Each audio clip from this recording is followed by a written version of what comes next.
नमस्कार साथियों, स्वागत है आपका आज की क्लासेस में। और इससे पहले हमारी जो लिटरेचर में चल रही थी वो थी विलियम शेक्सपियर के बारे में क्लास। पिछली क्लास में हमने विलियम शेक्सपियर के प्ले, ट्रेजेडी और हिस्ट्री के बारे में जाना था और आज मैं आपके लिए लेकर आया हूँ उन्हीं की एक कंटिन्यूअल क्लास है जो उसी से आपको हर बार ये मैं हर वीडियो में बताता हूँ कि मेरी जो वीडियो आएगी वो पिछली क्लास से का क्या होगी, बेस होगी। अगर आपने पिछली क्लास देखी है तो इजीली आपको नेक्स्ट क्लास भी समझ में आ जाएगी। चलो आज हम पढ़ते हैं हेमलेट। आज हम पढ़ने जा रहे हैं हेमलेट। मैंने आपको ये भी बताया था कि सबसे लॉन्गेस्ट प्ले जो 23 घंटे का प्ले है, लॉन्गेस्ट प्ले विलियम शेक्सपियर का कौन सा है? हेमलेट है, जो करीबन 23 घंटे तक चलता है। इसके अलावा मैंने ये भी हेमलेट के बारे में बताया था कि अब ये कब पब्लिश हुआ था, 1602 में। और आपको इसके याद करने का तरीका भी बताया था कि अदर प्ले आपको याद करने HOKM की टेक्निक बताई थी, जिससे हमारा ओथेलो या किंग लियर या हमारा मैकबेथ भी हमें याद हो जाता है। जैसे कि 2 का डबल क्या हो जाएगा, 4, और उसके बाद 5 लगातार काउंटिंग है, और उसके बाद 6, 4 5 6, 2 का डबल 4। इस प्रकार हम जो 4 ग्रेटेस्ट ट्रेजेडी है विलियम शेक्सपियर की उनको याद कर सकते हैं। और आज हम पढ़ने जा रहे हैं हेमलेट के बारे में। तो हेमलेट के बारे में पढ़ने से पहले मैं आपको बता दूं कि आज इसकी मैं आपको स्टोरी बताऊंगा, क्योंकि कोई बार एग्ज़ाम में होता है कि इसमें से करैक्टर आ जाता है या कुछ कोटेशन लिखी हुई है वो आ जाती है। तो ये बहुत इंपॉर्टेंट बन जाता है कि हम इसके करैक्टर को जानें, स्टोरी को जानें, और कुछ some important quotations are written there, we must go through this quotations. Okay, let's start. तो हम सबसे पहले इसमें लेते हैं हेमलेट को। जैसे आप मूवी देखते हो तो उसमें एक हीरो होता है, इसी प्रकार इस जो प्ले है उसके अंदर क्या है, एक हीरो है जिसका नाम क्या है, हेमलेट। फिर उसमें एक हीरोइन भी होती है। इसमें हीरोइन क्या है, ओफीलिया। इसके अंदर जो हीरोइन है वो कौन है, ओफीलिया है। और उसका ब्रदर भी होता है, उसको हम क्या बोलते हैं, लिरेटस। जैसे जो सिस्टर होती है, जैसे हेमलेट हीरो हो गया, जिसको हम इंग्लिश में प्रोटोगनिस्ट भी बोलते हैं। प्रोटोगनिस्ट एक लिटरेचर का वर्ड है जिसका मतलब है हीरो। प्रोटोगनिस्ट कौन है, हेमलेट है। हीरोइन कौन है, ओफीलिया है।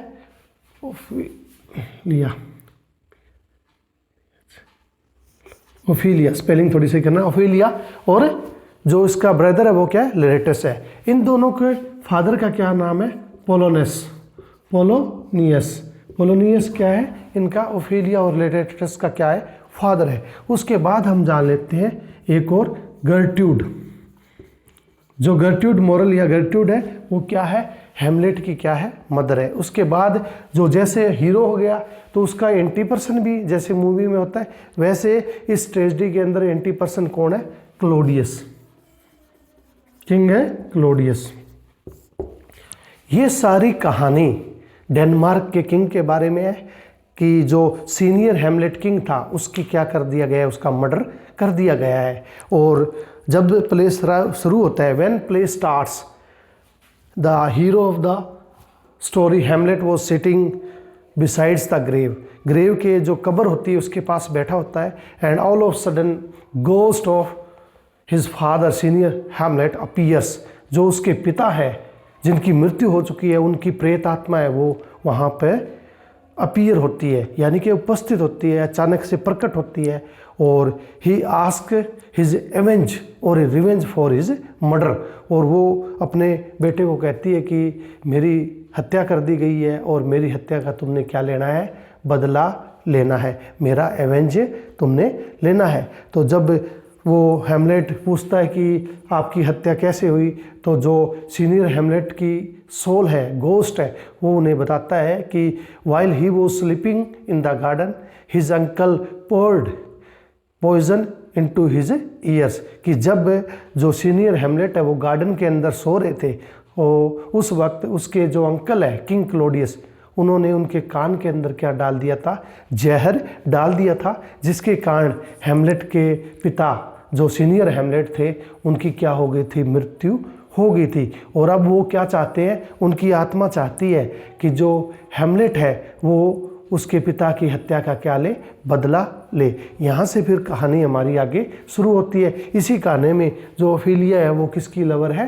हेमलेट की बीलव्ड है। और आगे हम चलते हैं। जैसे कि मैं आपको बताता हूँ कि जब गर्ट्रूड और हेमलेट है वो आपस में बातचीत कर रहे होते हैं तो पोलोनस है वो एक क्लोजेट के पीछे, एक पर्दे के पीछे छुप कर उनकी बातें सुन रहा होता है। तो जब हेमलेट और उसकी मदर आपस में बातें कर रहे हैं तो अचानक से हेमलेट को ऑब्जर्व होता है कि क्लोजेट के पीछे, पर्दे के पीछे कोई व्यक्ति है जो उनकी बातें सुन रहा है। और वो श्योर कौन होगा, किंग क्लोडियस होगा जो छुप कर उनकी बातें सुन रहा है। तो हेमलेट है वो तलवार निकालता है और पर्दे के पीछे से क्या कर देता है, वार कर देता है। और जैसे ही वो व्यक्ति पर्दे के पीछे से गिरता है तो पता लगता है कि वो किंग क्लोडियस नहीं था, वो कौन था, पोलोनस था जो ओफेलिया और लेरेटस का क्या है, फादर है। और पोलोनस की उसी वक्त क्या हो जाती है, मृत्यु हो जाती है।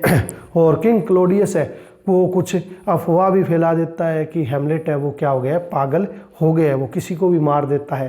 तो जब ये अफवाह ओफेलिया तक पहुंचती है तो वो भी सी कमिट्स सुसाइड हरसेल्फ ड्राउनिंग, वो भी डूब कर क्या कर लेती है, आत्महत्या कर लेती है। इन दोनों बातों का जब पोलोनस की मृत्यु हो जाती है और ओफेलिया है वो भी अपनी जान दे देती है, वो सुसाइड कर लेती है, तो इन जब बातों का लेरेटस को पता चलता है जो कि रोम में किसी कार्यवश बाहर गया हुआ था, तब उसको पता चलता है कि उसकी सिस्टर की भी मृत्यु हो गई है, उसके पिता की भी मृत्यु हो गई है। तो वो लौट कर आता है और किससे बदला लेने की कोशिश करता है, जो हमारे हेमलेट, जो हीरो ऑफ द स्टोरी है हेमलेट से वो चाहता है कि उसका बदला ले।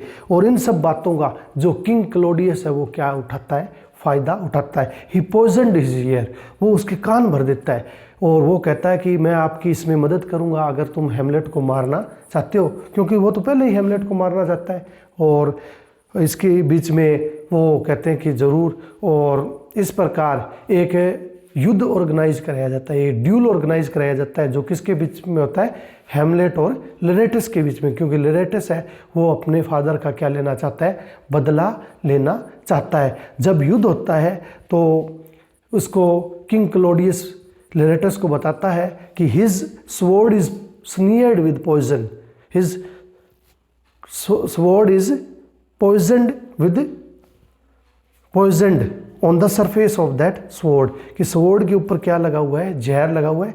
जैसे ही वो हेमलेट पे वार करेगा तो हेमलेट की क्या हो जाएगी, मृत्यु हो जाएगी। इस प्रकार युद्ध शुरू होता है। और वहीं पर ये पहले प्लान तो ये बनाते हैं जिसके अंदर कि जो तलवार है, his sword is poisoned with on the surface, जहर लगाया जाता है। और उसके बाद अगर क्लोडियस सोचता है कि अगर ये सिस्टम भी फेल हो जाता है, ये प्लान फेल हो जाता है कि इस प्रकार अगर हेमलेट की मृत्यु नहीं होती है, हेमलेट अगर लेरेटस को मार देता है, हरा देता है, उसके बाद भी उसकी मृत्यु होनी चाहिए। तो वो क्या करता है कि गर्ट्रूड मोरल जब सामने वो बैठे होते हैं तो वहाँ एक ड्रिंक रखा होता है जो जैसे ही जो विनर होगा वो उसको पी लेगा। तो उसमें वो क्या मिला देता है, जहर, कि जैसे ही हेमलेट अगर जीत भी जाता है तो जैसे ही वो ड्रिंक पिएगा तो हेमलेट की क्या हो जाएगी, मृत्यु हो जाएगी। और हेमलेट की मृत्यु निश्चित है, या तो उसकी तलवार पे जो जहर लगा है उससे उसकी मृत्यु हो जाएगी।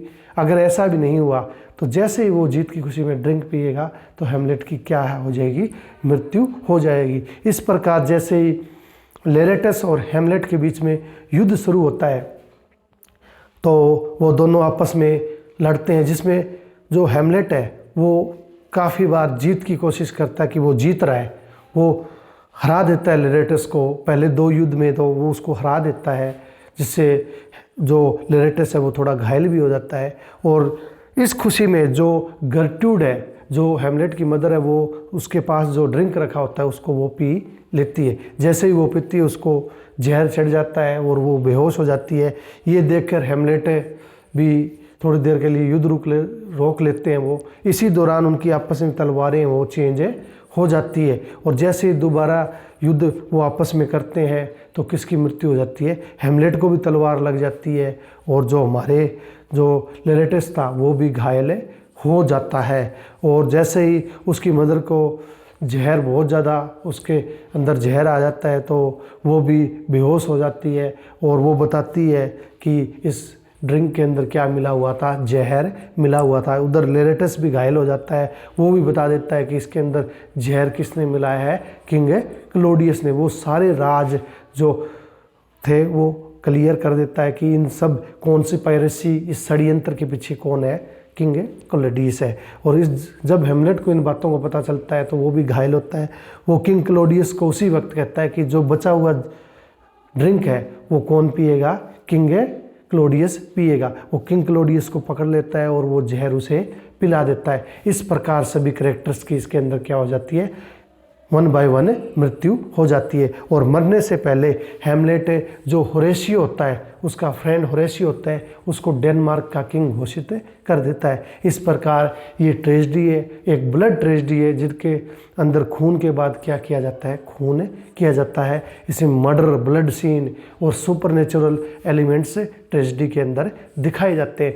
जैसे कि मैं पहले भी बता चुका हूँ कि ट्रेजेडी को जो अरिस्टोटल जो इसके पिता हैं उन्होंने पहले भी बताया था कि ट्रेजेडी क्या होती है, भयानक होती है, डर होता है इसके अंदर, फियर होता है, ब्लड होता है, ये सब एक ट्रेजेडी का पार्ट होते हैं। तो इस प्रकार हमने हेमलेट की थोड़ी स्टोरी जानी। इसके अलावा मैं कुछ इसके अंदर कोटेशन है बड़ी फेमस है जो बार बार एग्ज़ाम में आती है, एग्ज़ाम में पूछी जाती है, तो आपको थोड़ा पता होना चाहिए।